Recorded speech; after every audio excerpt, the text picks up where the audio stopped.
Çekinme yarım, bana gel, ihtiyacın var, sana gel, bir vakit gelerdin, yine gel, çekinme yarım, bana gel,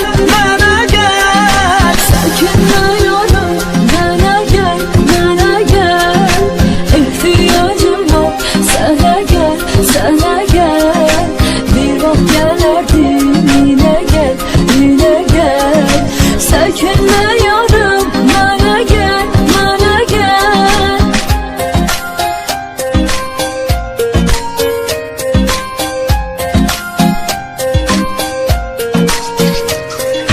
Gözlerim yolda, kulağım seslerdi.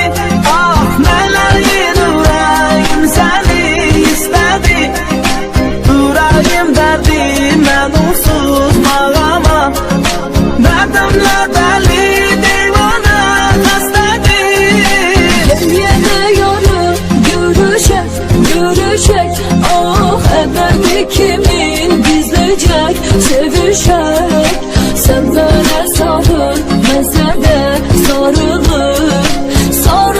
sarılı gizleyecek, öpüşek.